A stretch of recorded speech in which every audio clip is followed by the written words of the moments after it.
Dalam sebuah acara pelelangan yang terletak di wilayah Venesia, para tamu undangan berdatangan dan memakai topeng. Tetapi beda dari yang lain, seorang pria yang bernama Cyrus ini malah menunjukkan identitas aslinya. Diketahui pelelangan yang lagi berlangsung ini diawasi oleh para agen Interpol di bawah pimpinan seorang wanita yang bernama Abby, karena ternyata Cyrus adalah seorang pencuri kelas kakap yang diduga akan beraksi di tempat itu. And the French mob. Russ, Selain melelang barang-barang antik dan karya seni terkenal, acara pelelangan itu juga melelang sebuah NFT sekaligus menghadirkan penciptanya yang misterius dan dikenal dengan nama N-Egg. N-Egg sendiri lebih memilih untuk nggak menunjukkan identitas aslinya pada siapapun karena itu bisa menjadi sebuah hal yang unik dan bisa menaikkan harga pasar. Buktinya karya N-Egg yang dilelang sekarang selain keren dan limited, benda berbentuk topeng besar ini dilengkapi banyak sekali kamera yang bisa membuat NFT secara langsung. these will be generated from a live 30-second feed. Inspired by Vincent van Gogh, the digital artist, this mask will create the NFT. Inspired Di luar nalar setelah melihat karya N-Egg yang begitu memukau, Cyrus menawarnya dengan harga 12 juta dolar. Mengetahui hal tersebut, seorang pengusaha muda yang kita sebut aja Opik lah ya kayak biasa, langsung menaikkan harga menjadi 16,5 juta dolar. Cyrus yang gak mau ketinggalan tentu aja menaikkan harga kembali menjadi 20 juta dolar. Duh, itu duit semua bukan ya apa daun. Sampai pada akhirnya saat pelelangan barang tersebut dimenangkan oleh Cyrus, tiba-tiba Bye, bye, bye. Stefano, andiamo, andiamo.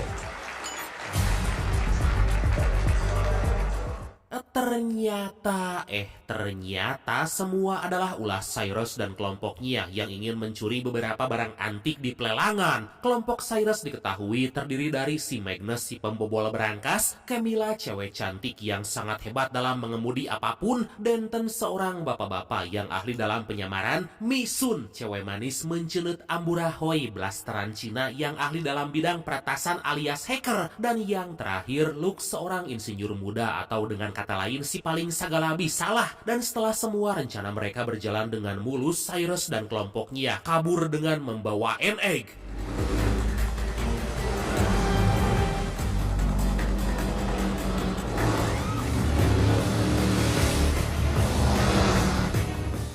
Mengetahui hal tersebut, Abby langsung mengerahkan beberapa pasukan untuk mengejar mereka. Tapi sangat disayangkan karena keahlian yang begitu hebat, kelompok Cyrus bisa dengan mudah melarikan diri.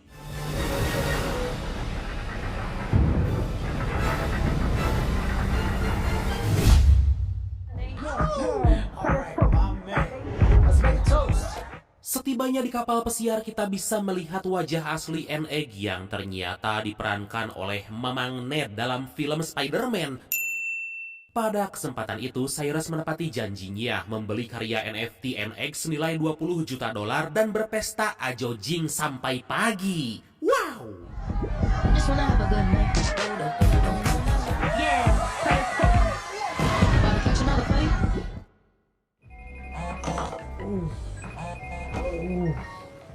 Atas hilangnya N-Egg yang diculik oleh kelompok Cyrus, semua channel televisi menyiarkan berita tentang hilangnya N-Egg. Abby yang melihat sebuah kejanggalan dari Denton dalam sebuah rekaman video langsung menangkapnya. Sedangkan di waktu yang sama, N-Egg yang baru sadar jika dirinya telah diculik seketika langsung ketar-ketir. Beruntung sebelum N-Egg mengira mereka yang enggak-enggak, Cyrus menjelaskan maksud mereka menculiknya.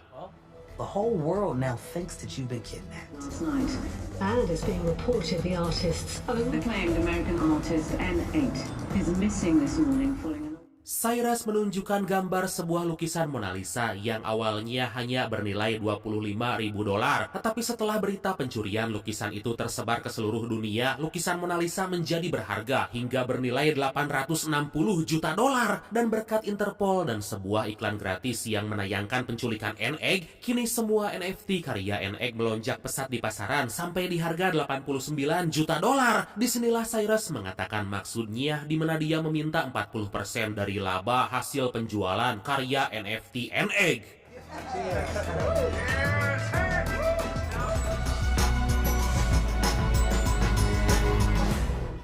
Beberapa waktu kemudian di kantor Interpol, Abby yang lagi terburu-buru dengan para anak buahnya dibawa masuk ke dalam ruangan oleh atasannya yang bernama Huxley karena akhir-akhir ini banyak terjadi kecelakaan yang banyak sekali menelan korban jiwa. Setelah diselidiki lebih lanjut ternyata itu perbuatan seorang pria yang gak berperi kemanusiaan bernama Lars Horgensen. Dalam semua peristiwa kecelakaan yang terjadi, Horgensen selalu aja mendapat keuntungan dari saham gorengannya.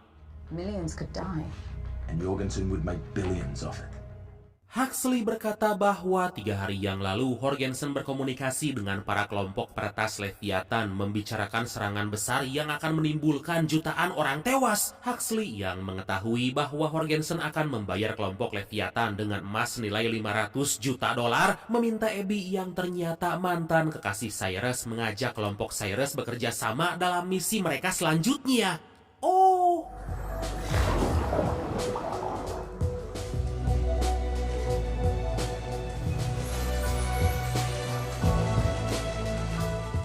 pada malam hari, Abby pun langsung mengunjungi Cyrus dan menerangkan ingin mengajak bekerja sama. Mendengar hal itu, Cyrus tampak enggan karena dia tahu seberapa kejamnya Horgensen. Tetapi setelah Abby menjelaskan bahwa itu semua demi keselamatan banyak orang dan berjanji akan membebaskan semua hukuman pada kelompoknya, dengan berat hati Cyrus menuruti permintaan Abby asalkan Abby harus ikut. She has us on the Van Gogh.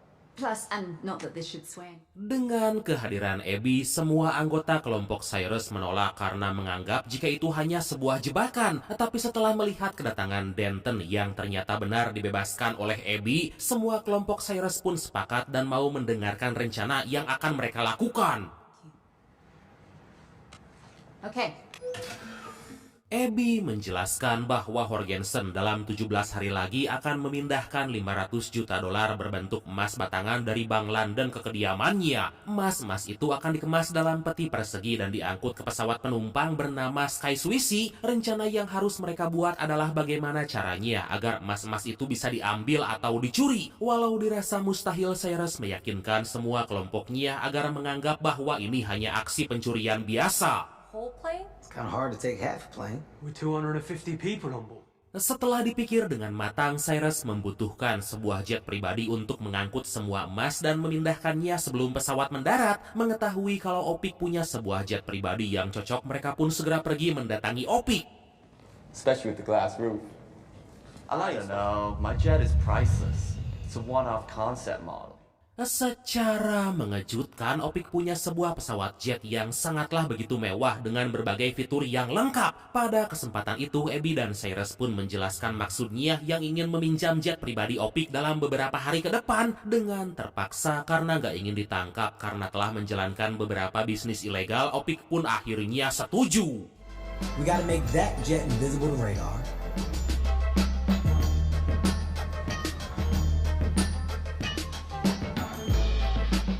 Akhirnya kelompok Cyrus melaksanakan tugasnya masing-masing, yang dimana Magnus mencari cara agar bisa membobol berangkas dari dalam pesawat yang lagi terbang. Camilla belajar cara mengemudikan sebuah pesawat jet agar bisa berada tepat di bawah pesawat untuk mendapat sinyal, dan agar visibilitas sekitar pesawat tetap stabil, Cyrus menyuruh Luke untuk membongkar NFT and egg yang dia beli, menempelkan semua kamera pada jet dan membuatnya sedemikian rupa agar gak terlihat.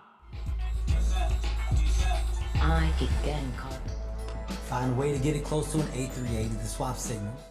Gak ketinggalan, Mamang Denton berakting layaknya seorang bapak-bapak seperti biasa, membawa beberapa barang yang dibutuhkan. Sedangkan Misun mencari cara agar bisa memasuki sistem pesawat dan membuat semua rencana berjalan dengan lancar. Tapi karena alat penghilang radar yang digunakan mereka, yaitu APSP, bila diaktifkan secara bersamaan dalam 2 pesawat akan terdeteksi. Abby yang punya seorang teman dari kontrol lalin udara di daerah yang akan dilewati pesawat pun langsung membawa Cyrus menemui orang itu.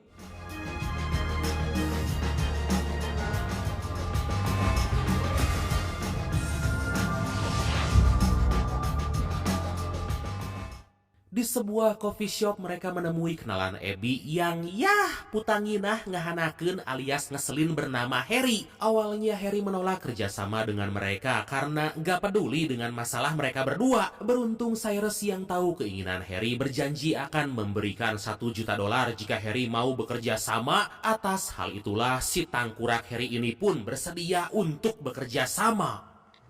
It's Huxley. He wants to see us.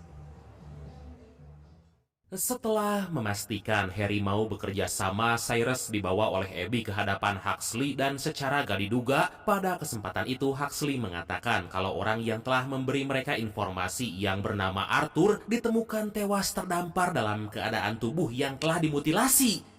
Mengetahui hal tersebut, Cyrus yang ketakutan pun lebih memilih untuk keluar dari misi mereka kali ini. Tapi karena nggak mau semua kelompoknya membusuk di penjara, dengan berat hati dia mengatakan akan tetap melanjutkan misinya. Luke? Turn it up. Beberapa waktu kemudian belum juga kabar berita tentang Arthur hilang. Cyrus dan kelompoknya dibuat ketakutan oleh tindakan Jorgensen. Demi mendapatkan keuntungan dari saham gorengannya, Jorgensen yang bekerja sama dengan kelompok Leviathan telah membanjiri hampir seluruh kota wilayah Madrid yang banyak sekali menelan korban jiwa. Atas hal itulah Cyrus yang gak mau kalau semua kelompoknya menjadi korban menyuruh mereka untuk berhenti dan hanya dia dan Abby yang akan melanjutkan misi. Tapi secara gak disangka semua kelompok Cyrus yang sangat menyayanginya dengan tulus memutuskan untuk melanjutkan misi.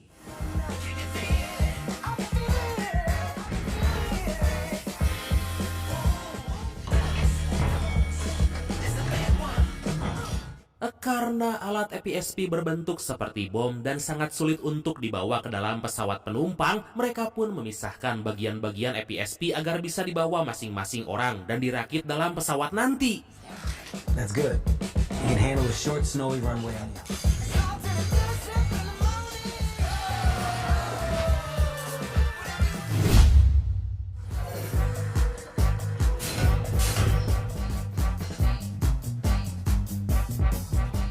Singkat cerita, akhirnya hari yang ditunggu-tunggu pun tiba. Terlihat di Bandara Heathrow, London, Cyrus dan kelompoknya berhasil memasuki pesawat yang berisi emas-emas Jorgensen. Tapi saat pesawat akan lepas landas, mereka dikagetkan dengan Luke yang ternyata gak jadi ikut dalam misi. Di tempat lain, Camilla telah bersiap-siap menerbangkan jet silumannya untuk berada tepat di bawah pesawat mereka nanti.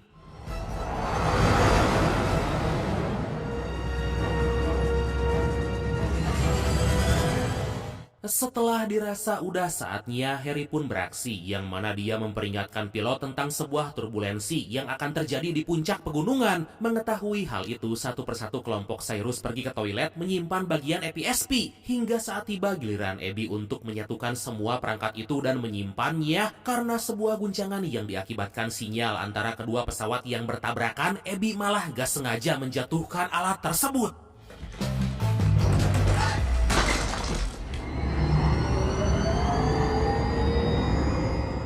Cyrus yang merasa ada hal yang gak beres segera masuk ke toilet membantu Abby merakit alat EPSP. Di waktu yang sama, Camilla berusaha agar jet yang dia kemudikan bisa tepat berada di bawah pesawat. Dan gak ketinggalan, Magnus pun melancarkan aksinya, membobol berangkas yang ada di pesawat itu. Beruntung atas kerjasama yang sangat baik, sejauh ini mereka berhasil menjalankan misi.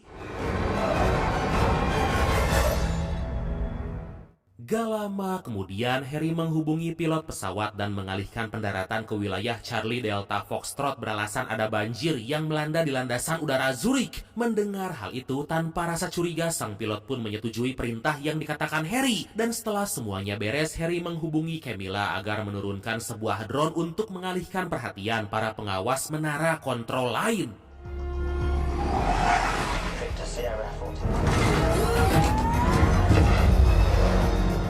Merasa ada hal yang gak beres, anak buah Jorgensen segera mengemasi barang-barang dan merancang sebuah pistol kecil. Gak berselang lama, salah satu anak buah Jorgensen menyandra seorang pramugari dan berniat untuk masuk ke ruang kokpit. Melihat hal itu, tentu aja Cyrus dan Abby pun segera menghentikan mereka.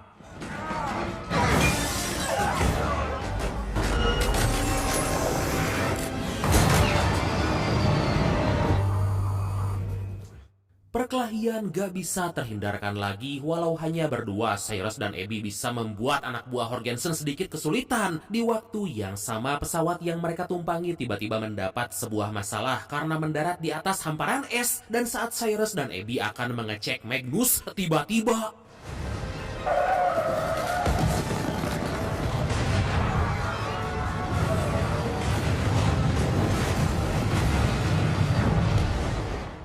sangat disayangkan karena kejadian itulah Cyrus, Abby, dan juga Magnus tertangkap oleh para anak buah Jorgensen. Jorgensen yang baru mendapat kabar bahwa kelompok Cyrus akan mencuri semua emas-emasnya memerintahkan anak buahnya agar membawa mereka. Alhasil Camilla yang baru tiba juga diangkut bersama Cyrus dan juga Abby. Sayangnya karena jet yang mereka tumpangi bakal kelebihan muatan, Magnus dibawa dan akan dilenyapkan.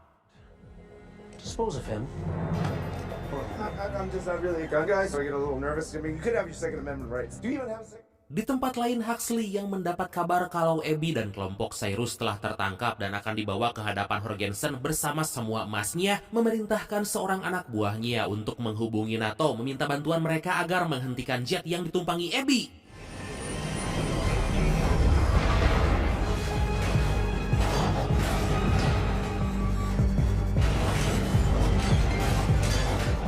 Di waktu yang sama, Camilla yang cerdik mengemudikan pesawatnya dengan ekstrim bermaksud untuk melepas mode jet siluman mereka. Sementara itu Magnus yang akan dieksekusi oleh anak buah Jorgensen dengan cerdik bisa membalikan keadaan dan langsung kabur.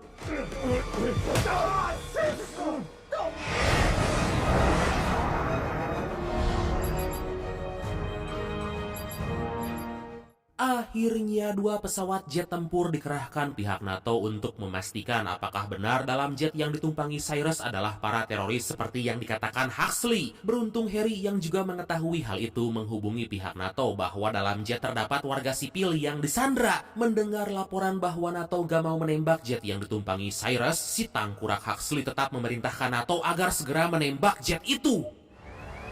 Weapons hot. Unidentified.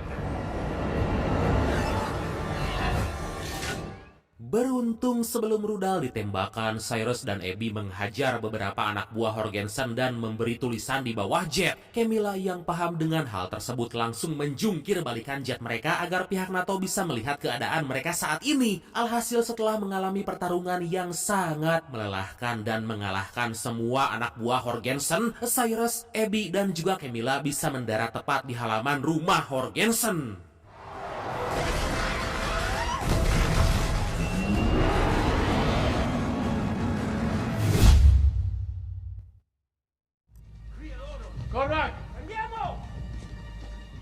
Jorgensen dan seorang petinggi Leviathan yang bernama Martina langsung menghampiri Cyrus, Abby, dan juga Camilla. Dengan tertangkapnya mereka, Misun segera menjalankan tugasnya. Mengetahui kalau salah satu dari mereka adalah anggota Interpol, Martina seketika itu juga menghentikan transaksinya dengan Jorgensen. Karena hal itulah Jorgensen yang gak punya hati nurani langsung menembak Martina. Beruntung sebelum hal buruk terjadi pada kelompok Cyrus, beberapa kepolisian datang ke tempat itu.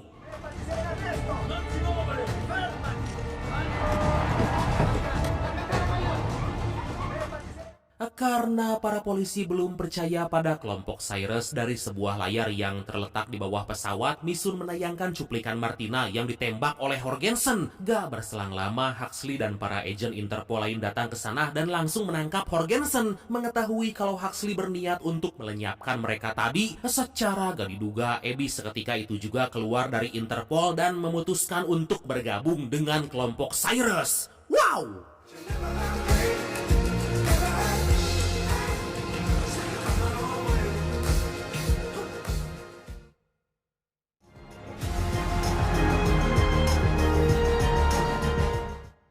Beberapa waktu kemudian, Cyrus mengatakan hal yang di luar nalar pada Abby karena ternyata sebenarnya mereka telah mencuri semua emas milik Jorgensen. Emas-emas itu ditukar dengan emas palsu yang dibuat oleh Magnus saat mereka berdua mengunjungi Harry. Dan Luke, ya sebenarnya dia enggak keluar melainkan menjalankan tugas lain menurunkan emas-emas itu. Atas semua keberhasilan yang mereka lakukan, dengan resmi Abby menjadi bagian dari kelompok Cyrus. Dan akhirnya film ini pun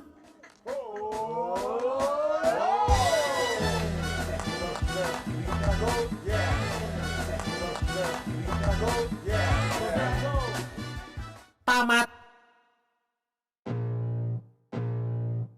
Oke, dan pesan yang bisa kita ambil dari film kali ini adalah jangan pernah sekalipun mengajak para pencuri untuk kerjasama. Dah itu aja, ngeri. Oke bradku, makasih banyak udah nonton sampai akhir. Seperti biasa, mohon maaf karena masih banyak kekurangan. Semoga kalian dan keluarga sehat selalu. Salam sukses, salam santuy, dan see you next time. Bye-bye.